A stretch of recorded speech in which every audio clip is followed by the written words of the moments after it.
नमस्कार दोस्तों, एक बार फिर से स्वागत है आपका द कैरियर्स अकेडमी मुरैना। हम आपके लिए जीके का अगला सेट लेकर आए हैं जिसे हम डिस्कस करेंगे। और सबसे पहले जो लोग चैनल पर नए हैं, जिन लोगों ने अभी तक चैनल को सब्सक्राइब नहीं किया तो चैनल को सब्सक्राइब करें, बेल आइकन दबाएं जिससे कि आपको नए वीडियोस की नोटिफिकेशन मिल सके। क्वेश्चन आपके लिए काफी सिलेक्टेड क्वेश्चन रखे गए हैं, आपको सारे क्वेश्चन कवर करने हैं। जिन क्वेश्चन का आपको आंसर आता है आपको कमेंट बॉक्स में लिखना है।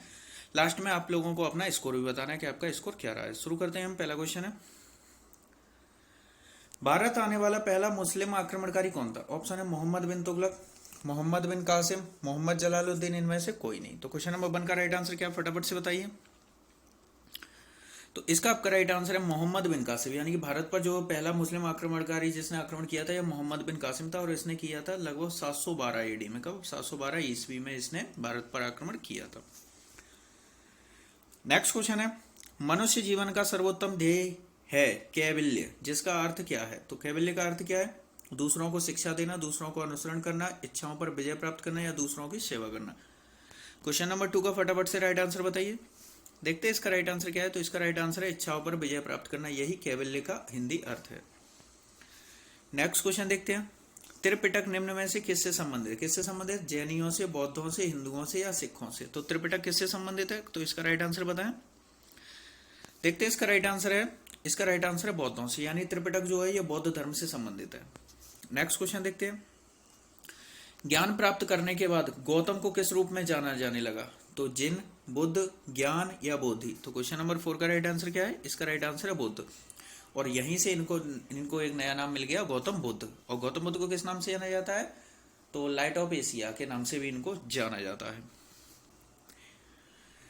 नेक्स्ट क्वेश्चन देखते हैं, बोध गया एक महत्वपूर्ण बौद्ध तीर्थ केंद्र है, क्यों है ये? ऑप्शन है क्योंकि गौतम बुद्ध यहाँ पैदा हुए थे, यहाँ इन्हें ज्ञान का प्राप्त हुआ था और बुद्ध ज्ञान प्राप्त करने के बाद यहाँ पहला उपदेश दिया था और यहाँ निर्वाण का प्राप्त हुआ था। तो इसका राइट आंसर क्या, फटाफट से बताइए आप। देखते हैं क्वेश्चन नंबर 5 का राइट आंसर है, तो यानी कि बौद्ध गया एक महत्वपूर्ण तीर्थ है क्योंकि यहाँ पर इनको ज्ञान की प्राप्ति हुई थी। क्या हुआ था? ज्ञान की प्राप्ति हुई थी। नेक्स्ट क्वेश्चन देखते हैं, 24वें जैन तीर्थंकर या अंतिम तीर्थंकर कौन थे? तो ऑप्शन है पार्श्वनाथ, ऋषभ देव या महावीर, महावीर यानी कि महावीर स्वामी या अरिष्टनेमी। तो इसका आपका राइट आंसर क्या, फटाफट से कमेंट करके बताइए।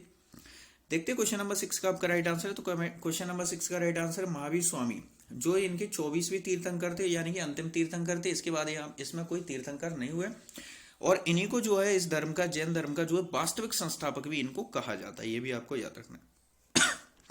नेक्स्ट क्वेश्चन है, जैन धर्म के पहले जी तीर्थंकर कौन थे? तो पहले जैन तीर्थंकर कौन थे? महावीर, पारसनाथ, ऋषभदेव या पद्मनाभ? तो क्वेश्चन नंबर 7 का राइट आंसर बताइए। तो इसका राइट आंसर है ऋषभदेव। कौन थे? ऋषभदेव जो है जैन धर्म के पहले तीर्थंकर थे। और 24वें कौन थे? तो 24वें महावीर स्वामी जी और 23वें थे पार्श्वनाथ। ये भी आपको याद रखना है। नेक्स्ट क्वेश्चन देखते हैं, जैन धर्म में तीन रत्न दिए जाते हैं, उन्हें निर्वाण का मार्ग कहा जाता है। वे क्या हैं? वे तीनों धर्म क्या हैं? सही भाषण, सही ज्ञान और सही आचरण, सही विश्वास, सही ज्ञान, सही व्यवहार, सही विश्वास, सही पथ और सही आचरण, सही विश्वास, सही ज्ञान और सही आचरण। तो इसका राइट आंसर क्या है, जल्दी से बताइए। देखते हैं क्वेश्चन नंबर 8 का राइट आंसर क्या है। तो यानी कि त्रिरत्न कौन है? सही विश्वास, सही ज्ञान और सही आचरण। नेक्स्ट क्वेश्चन देखते हैं, अगला क्वेश्चन है, अशोक के आक्रमण के दौरान कलिंग की राजधानी कौन सी थी? कलिंग की राजधानी क्या थी? तक्षशिला, उज्जैन, पाटलिपुत्र या तोसली? तो कलिंग की राजधानी क्या थी? तो इसका राइट आंसर है तोसली। क्या नाम था इसका? तोसली थी। अगला क्वेश्चन देखते हैं, देव नाम प्रिय किसे दिया गया था? यानी देव नाम प्रिय इनमें से किसका नाम था? हर्ष का, कनिष्क, अशोक या चंद्रगुप्त मौर्य? तो क्वेश्चन नंबर 10 का राइट आंसर बताइए जल्दी से, क्या है? तो इसका राइट आंसर है अशोक। अशोक का ही जो नाम है ये देव नाम प्रिय जो है, इसी के नाम से अशोक को जाना जाता है। अशोक ने कलिंग पर आक्रमण कब किया था? तो देखिए, जो अशोक ने कलिंग पर आक्रमण किया था 261 BC। कब किया था? 261 BC ईसा पूर्व में। नेक्स्ट क्वेश्चन है, निम्नलिखित में से किन के बीच तक्षशिला शहर स्थित था? तो तक्षशिला शहर कहाँ स्थित था? सिंधु और झेलम, झेलम और चेनाब, रावी और व्यास, चेनाब और रावी। तो क्वेश्चन नंबर 11 का राइट आंसर क्या है? इसका राइट आंसर सिंधु और झेलम, यानी सिंधु और झेलम के बीच जो है तक्षशिला शहर स्थित था। नेक्स्ट क्वेश्चन है, अशोक के प्रधान शिलालेखों में सबसे बड़ा शिलालेख कौन सा है? तो इसका सबसे बड़ा शिलालेख ऑप्शन है 11वां, 13वां, 12वां या 14वां? तो इसका राइट आंसर बताएं जल्दी से, कौन सा सबसे बड़ा शिलालेख है। देखते हैं क्वेश्चन नंबर 12 का राइट आंसर है, तो इसका राइट आंसर है 13वां। अशोक का जो 13वां जो शिलालेख है इसे ये सबसे बड़ा शिलालेख है। अशोक के टोटल शिलालेख कितने हैं, तो टोटल शिलालेख 14 है। कितने, 14 शिलालेख हैं और 7 स्तंभ लेख हैं, तो ये आपको याद रखना है। नेक्स्ट क्वेश्चन देखते हैं, सम्राट अशोक का कौन सा शिलालेख कलिंग पर उनके विजय का उल्लेख करता है। तो कलिंग विजय का उल्लेख किस शिलालेख में, प्रथम, चतुर्थ, 13वें या 10वें। तो क्वेश्चन नंबर 13 का राइट आंसर बताएं जल्दी से क्या है। देखते हैं इसका राइट आंसर क्या है, तो इसका राइट आंसर है 13वें, यानी 13वें शिलालेख में जो कलिंग विजय का उल्लेख मिलता है। नेक्स्ट क्वेश्चन देखते हैं, अशोक के कौन से शिलालेख में ब्राह्मी लिपि का उपयोग नहीं किया गया है। तो ब्राह्मी लिपि का उपयोग किसमें नहीं है, सारनाथ, धौली, सहवाजगढ़ी या इनमें से कोई नहीं। तो क्वेश्चन नंबर 14 का राइट आंसर है सहवाजगढ़ी। सहवाजगढ़ी जो शिलालेख है इसमें ब्राह्मी लिपि का उपयोग नहीं। अशोक के शिलालेखों में 4 लिपियां पाई गई, कौन कौन सी, ब्राह्मी, खरोष्टी, अरेमाइक और ग्रीक। ये 4 भाषाओं में जो है 4 लिपियों में इनके जो है शिलालेख प्राप्त हुए हैं। नेक्स्ट क्वेश्चन देखते हैं, निम्नलिखित में से मौर्य कला का सर्वोत्तम प्रतिमान कौन है, स्तंभ, स्तूप, चैत्य या बारादरी। तो सबसे बड़ा सर्वोत्तम प्रतिमान कौन सा है, तो इसका राइट आंसर है स्तंभ। कौन है, स्तंभ जो है ये मौर्य कला का सर्वोत्तम प्रतिमान है। और मौर्य वंश की स्थापना किसने की थी, आप सभी को पता है कि चंद्रगुप्त मौर्य ने जो इसकी स्थापना की थी। नेक्स्ट क्वेश्चन है, प्राचीन भारत के महान व्याकरणविद पतंजलि किसके समकालीन थे, चंद्रगुप्त मौर्य, पुष्यमित्र शुंग, अशोक या वसुमित्र। तो ये किसके समकालीन थे, तो इसका राइट आंसर क्या है, इसका राइट आंसर है पुष्यमित्र शुंग। पुष्यमित्र शुंग जो है ये ब्राह्मण जाति से थे और पुष्यमित्र शुंग जो है इन्होंने जो है अपनी राजधानी को विदिशा, यानी विदिशा में को इन्होंने अपनी राजधानी बनाया था। और विदिशा को उस समय क्या कहते थे, तो वेशनगर, किस नाम से जाना जाता है, वेशनगर। और विदिशा वर्तमान में जो मध्य प्रदेश का एक जिला है। यहाँ पर गरुड़ स्तंभ क्या है, यहाँ पर गरुड़ स्तंभ। गरुड़ स्तंभ क्या है, ये भागवत धर्म प्रेमी होने का अनुमान बताता है। और गरुड़ स्तंभ की यहाँ स्थापना किसने कराई थी, हेलियोडोरस। किसने, यवन राजदूत है, यानी इंडो ग्रीक जो राजदूत था हेलियोडोरस, उसने इसकी यहाँ पर स्थापना कराई थी। नेक्स्ट क्वेश्चन देखते हैं, कनिष्क प्रथम के शासन काल के दौरान कौन सा प्रसिद्ध आयुर्वेद विद्वान रहता था। तो कौन सा प्रसिद्ध आयुर्वेद विद्वान कौन था कनिष्क के शासन काल में, पाराशर, चरक, सुश्रुत, धन्वंतरी। तो इसका आपका राइट आंसर ये था चरक। कौन थे, चरक जो है विद्वान रहते थे। नेक्स्ट क्वेश्चन है, निम्न में से कौन सा अशोक के साम्राज्याधीन नहीं था, यानी अशोक, इनमें से अशोक का शासन किस पर नहीं था, कश्मीर, कर्नाटक, गुर्जर, कामरूप। यहाँ पर गुर्जर नहीं गुर्जरा है, तो इसका आपका राइट आंसर हो जाएगा, तो इसका राइट आंसर यानी कि इसका राइट आंसर क्या हो जाएगा, कामरूप। तो अशोक का साम्राज्य कहाँ नहीं था, कामरूप पर जो अशोक का साम्राज्य नहीं था इनमें से। नेक्स्ट क्वेश्चन देखते हैं, बृहद सांची स्तूप किस काल से संबंधित है। तो जो सांची के स्तूप है किस शासन काल से, कुषाण, हर्षवर्धन काल, गुप्त काल या मौर्य काल।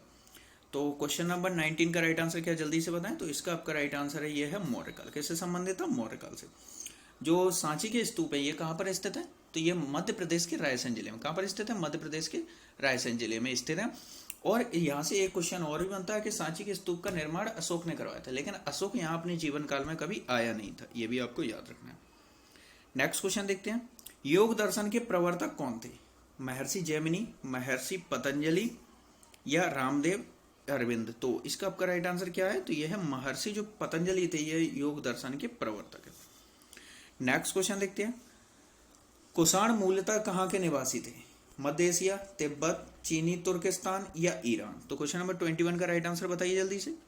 तो इसका आपका राइट आंसर है मध्य एशिया। तो कुषाण कहाँ से थे, मध्य एशिया। एक क्वेश्चन और बनता है, आर्य भारत में कहाँ से आए थे, तो आर्य भारत में ये भी मध्य एशिया यानी माइनर एशिया से आए थे।